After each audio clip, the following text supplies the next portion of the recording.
Cada segunda casa será maior do que a primeira. Olá, amadas, graça e paz, sejam bem-vindas em nome de Jesus.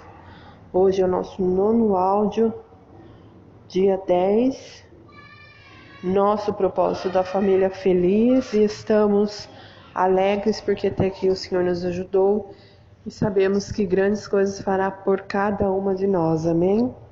Hoje a continuação, nosso tema é criação dos filhos e hoje nós vamos entender os conflitos da adolescência. Nosso texto base é o livro de 2 Timóteo 2:22, que fala de você, Timóteo.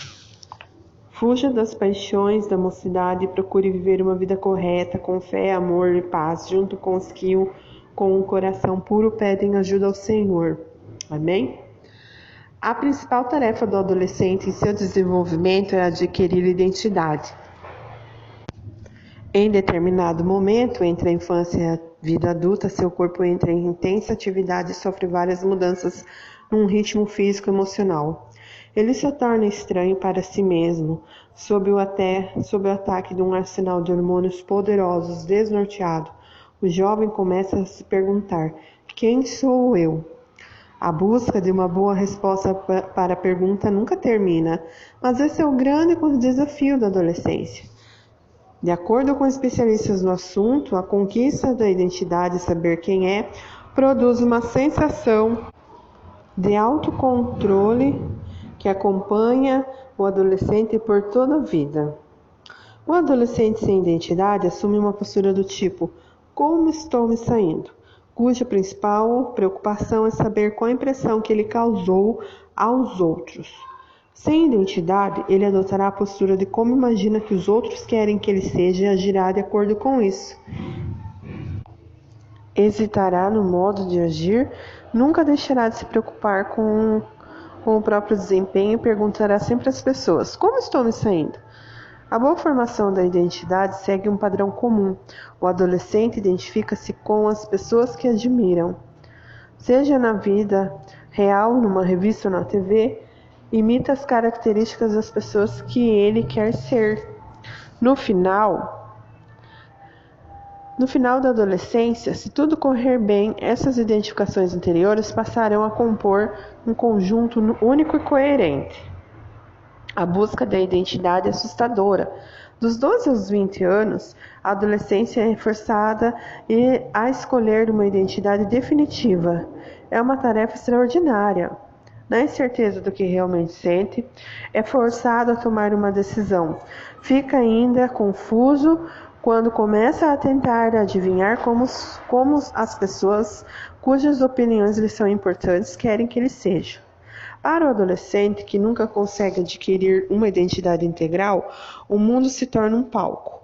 Na vida adulta, desempenhará o personagem de um ser humano que troca de papel para agradar quem estiver por perto.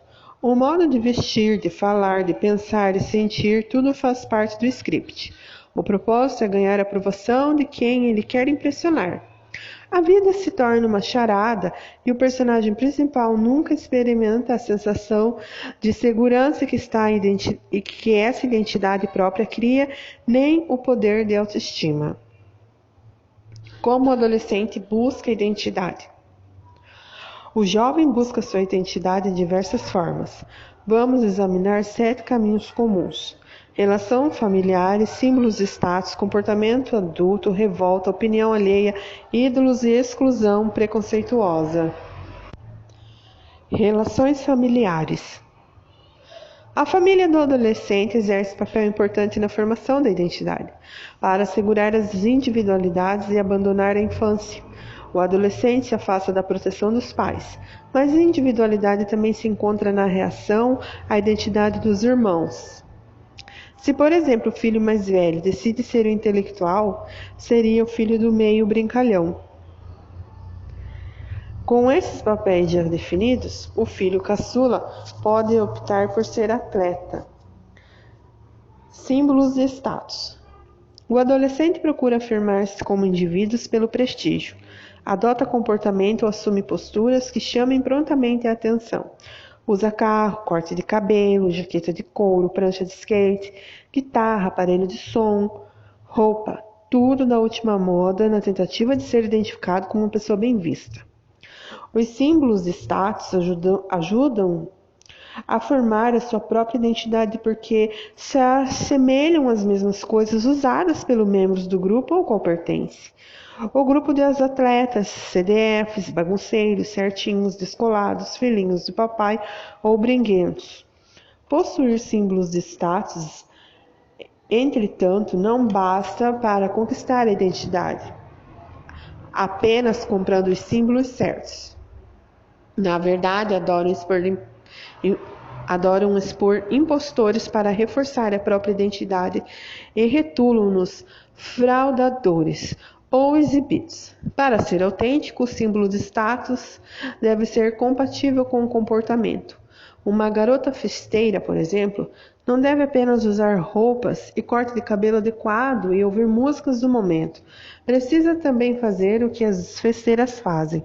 Em pouco tempo, o comportamento cria a reputação da adolescente. Algo terá de sustentar para se manter a identidade ou abandoná-la se quiser mudar. Comportamento adulto. O adolescente sente sua forte necessidade de parecer adulto. Quanto mais maduro parecer, maior respeito conquistará e mais sentirá que conquistou sua identidade. Como a verdadeira maturidade nem sempre é visível, o jovem costuma recorrer aos comportamentos simbólicos adultos. Ele se entrega aos prazeres proibidos, a todas as coisas que os pais, pastores e professores dizem que ainda ele é muito jovem para fazer. Os prazeres proibidos mais comuns são o cigarro, a bebida, as drogas e o sexo antes do casamento. Na fase do colegial, fumar é uma prática comum. Beber é um símbolo de status tanto para garotas quanto para os rapazes. Geralmente inicia na época do ginásio. Da mesma forma que a bebida, o uso de drogas geralmente começa como uma atividade de grupo. Estatísticas recentes sobre adolescentes sexualmente ativos revelam índices assombrosos. O adolescente assume esse comportamento para se liberar das restrições da família, conquistar mais aceitação social, ou mesmo pela simples experiência ou por curiosidade. Quase todo adolescente assume esses comportamentos adultos em algum momento, porém, alguns encontrarão grandes conflitos nessa área. Revolta. A revolta é uma consequência lógica da tentativa do jovem de encontrar soluções para ideias conflitantes e descobrir a verdadeira identidade. A revolta parte do desejo de ser diferente, mas sem perder a segurança e semelhança. O garoto diz ao pai: "Mas pai, eu não posso ser conformista, senão serei diferente dos outros."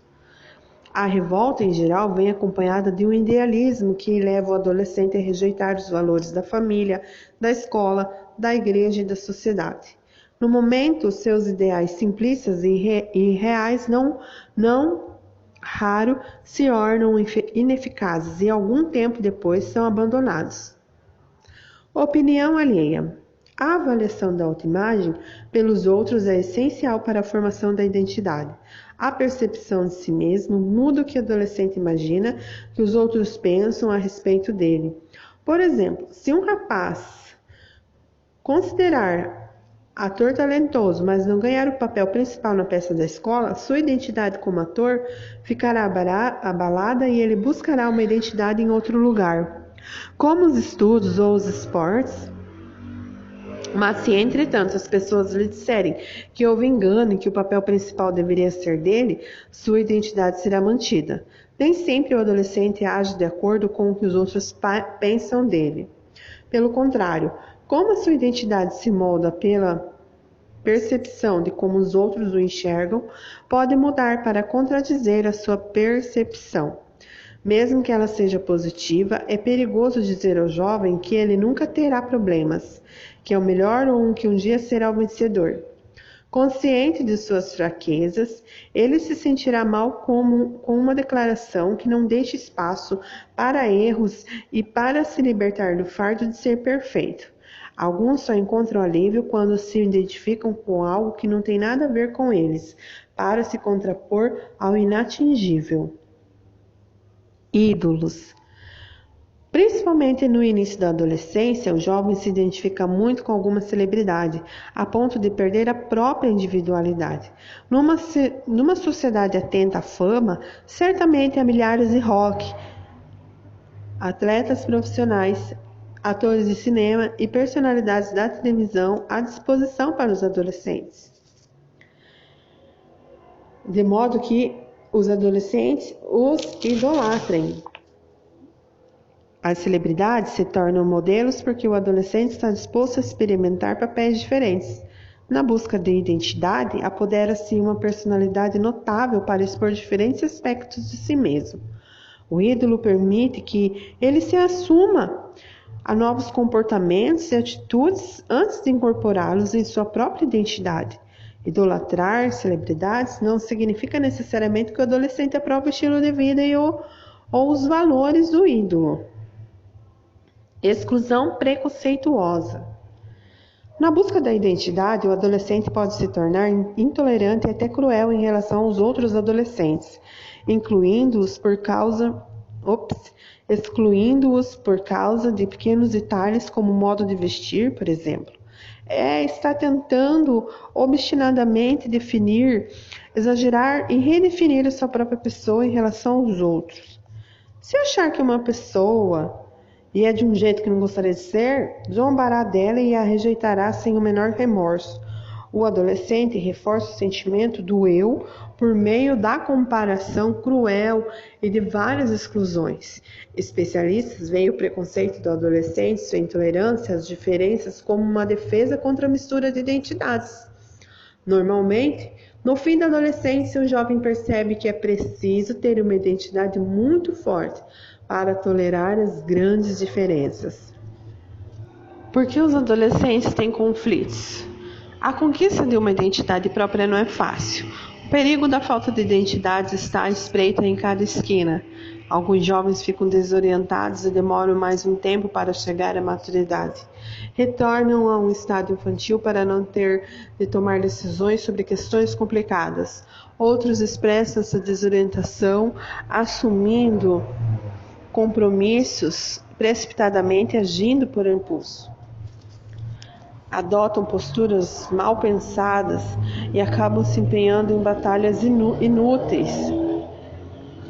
A adolescência é um período de tensão e confusão para muitos jovens e adolescentes.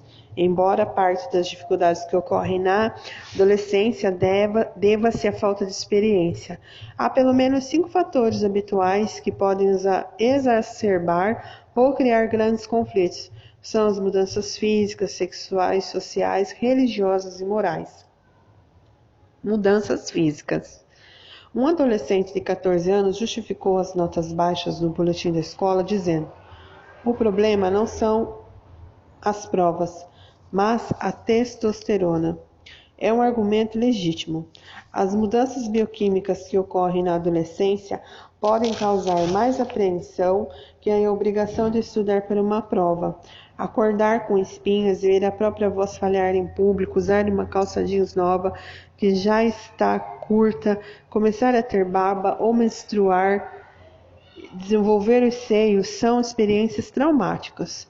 Quando os hormônios desencadeiam uma série de eventos psicológicos que precedem a idade adulta, a criança dócil, quando os filhos adolescentes são bem comportados e de repente se tornam revoltados, bravos e mal educados. E se perguntam se não há algum problema com o seu desenvolvimento. Mudanças sexuais.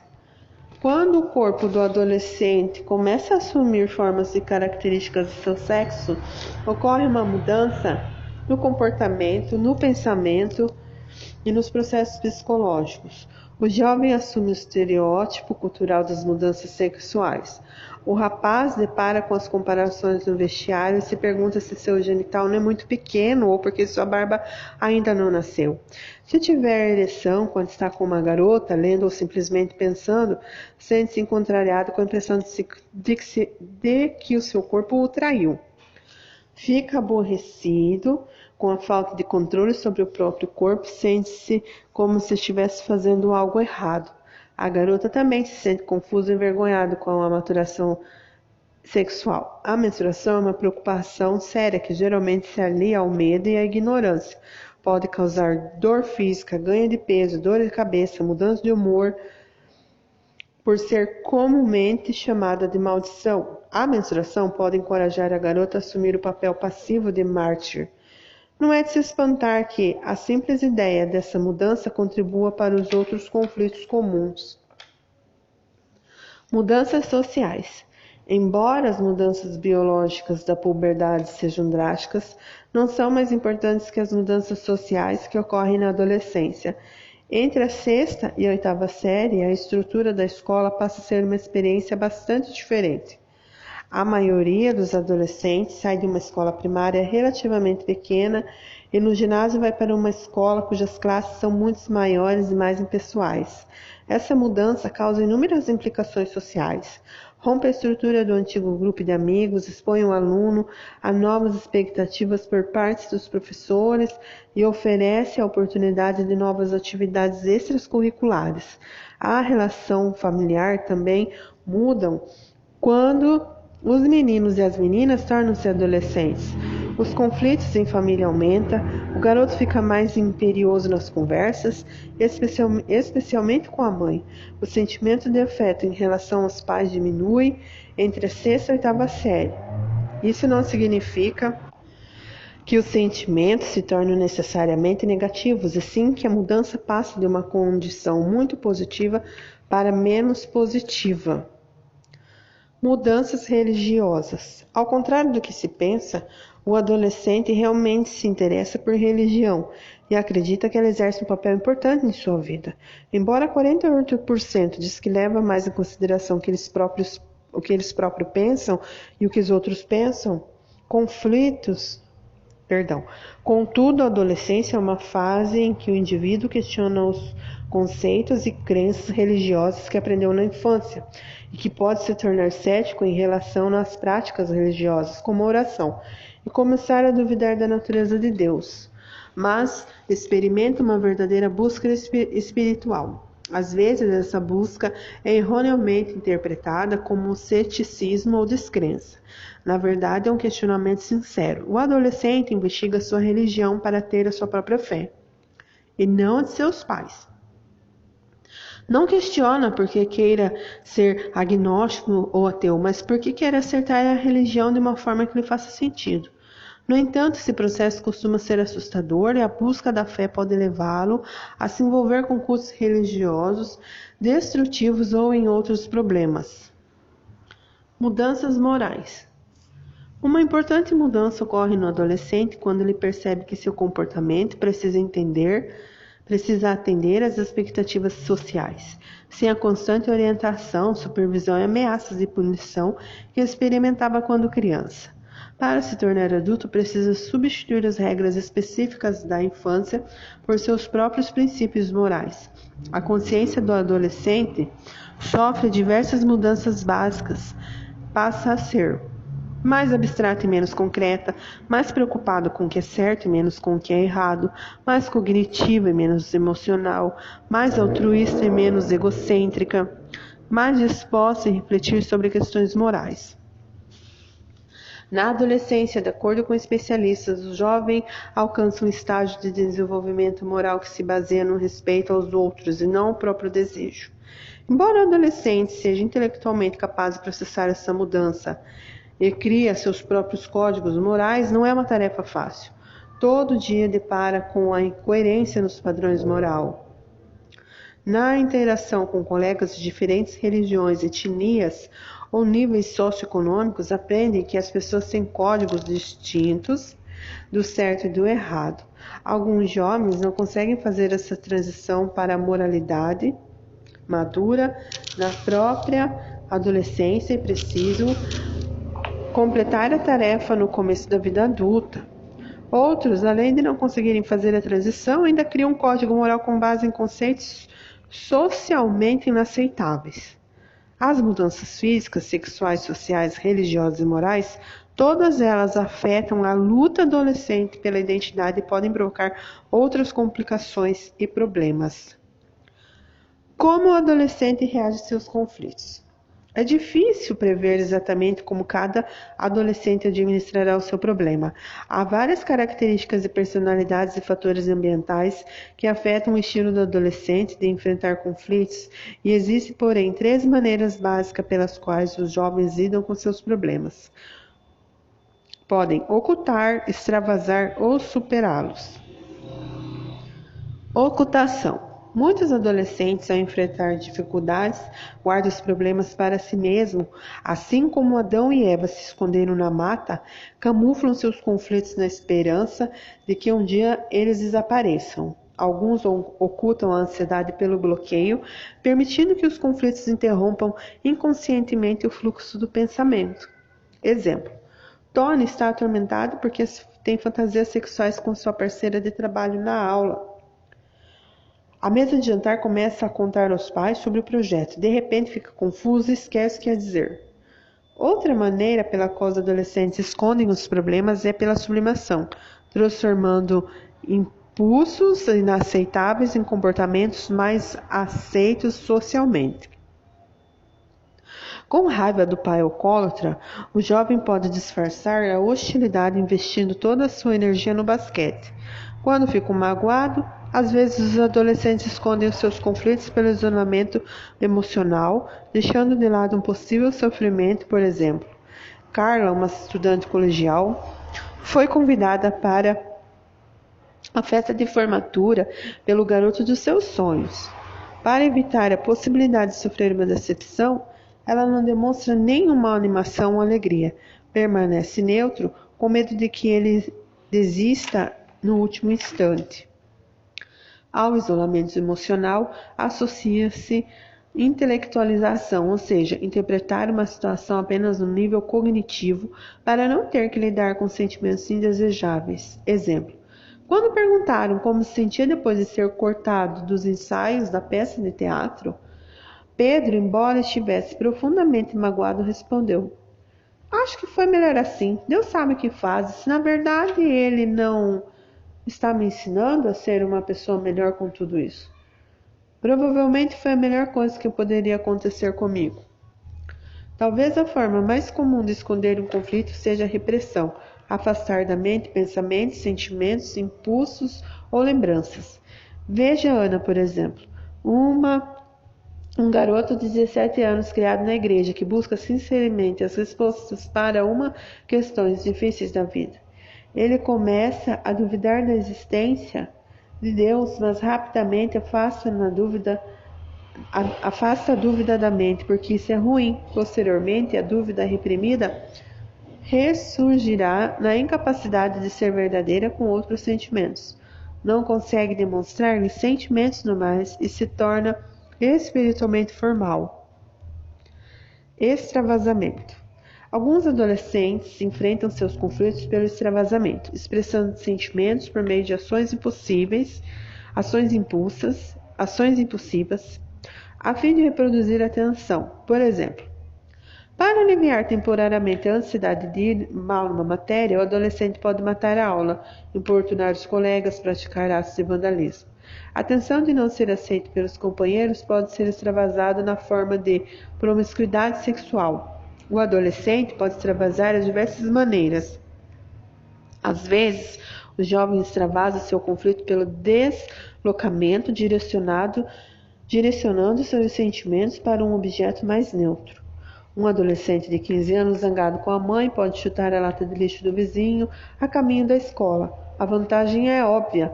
Responder para a mãe pode ser mais caro do que chutar as latas de lixo quando descarrega a raiva e é de graça. Outra forma de extravasar os conflitos da regressão é retroceder a uma fase do desenvolvimento menos estressante, Quando Marcos, com 14 anos, não consegue permissão dos pais para ficar fora da casa com os amigos até depois da meia-noite, adota um comportamento infantil, emburrado, chorando ou tendo ataques de raiva para aliviar um pouco sua frustração. O adolescente que também tem medo dos seus próprios pensamentos e impulsos pode extravasá-la pela projeção, transferindo para outra pessoa. Carlos, um garoto de 16 anos do tipo atlético, está convencido de que Marcos é homossexual. Para fugir dos medos de sua própria sexualidade, ele transfere a confusão sexual para Marcos e extravasa sua raiva ridicularizando-o diante dos companheiros de equipe. Outra forma comum de rejeitar emoções indesejáveis é pela negação, recusando-se a aceitar a realidade. Paulo, 17 anos. Faz isso se divertindo. Apesar dos problemas, notas baixas, lar destruído, depressão, raiva, etc., Paulo nega a realidade de sua situação com poucas palavras. Vamos para a farra. Evita os conflitos simplesmente fingindo que eles não existem, comemorando, vadiando e perambulando pelo parque e bebendo. Superação. Os adolescentes que ocultam e extravasam seus conflitos têm pelo menos uma coisa em comum. Ambos evitam a responsabilidade e a liberdade de escolher conscientemente as suas ações e suas atitudes. Apegam-se de uma forma ou de outra a pensamentos que dizem, por que eles não? Em outras palavras, tendem a se perguntar, por que os outros não resolvem seus próprios problemas? Especialistas consideram esta falta de responsabilidade a principal causa dos conflitos dos adolescentes ou mesmo da delinquência juvenil. Segundo eles, quanto mais o jovem evita assumir a responsabilidade por suas ações e comportamentos, mais problemas tem. Ao ocultar ou extravasar seus problemas, o adolescente está evitando confrontá-lo diretamente. Isso não significa que não seja capaz de assumir a sua responsabilidade. A maioria das psicólogas concordam com o especialista em desenvolvimento, Jean Piaget, quando afirma que na adolescência acontece a transição do raciocínio concreto para o estágio das operações formais. O adolescente é capaz de enxergar além do que parece inevitável, descartar questões irrelevantes e considerar alternativas que era capaz de discernir quando crianças. É capaz de compreender o presente, imaginar o futuro, pode pensar em termos abstratos e considerar as consequências das suas ações. O adolescente tem a capacidade de dizer, o problema é meu e eu tenho que fazer alguma coisa a respeito. A exemplo de outras capacidades. A responsabilidade fica mais evidente num contínuo. Há casos extremos de psicose em que a pessoa é simplesmente incapaz de reconhecer que tem escolha. Por exemplo, o esquizofrênico paranoico, que acredita que está sendo seguido, acha que não pode fazer absolutamente nada para mudar a situação. No outro extremo, aqueles que assumem muita responsabilidade são os que se sentem culpados por coisas pelas quais são responsáveis. Por exemplo, a adolescente que se sente culpada pela morte do pai porque estava na escola quando ele morreu. A maioria dos jovens, no entanto, encontram-se em algum ponto entre eles dois extremos. O adolescente sabe que às vezes é responsável pelas coisas que vêm acontecer.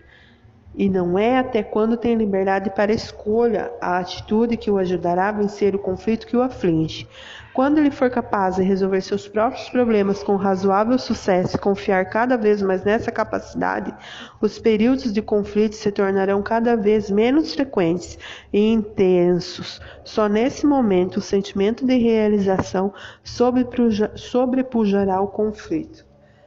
Amém. Hoje é a parte 2 da criação dos filhos, propósito de família feliz, e amanhã nós terminaremos com a criação dos filhos, que nós vamos ver como ajudar os adolescentes em seus conflitos. Amém?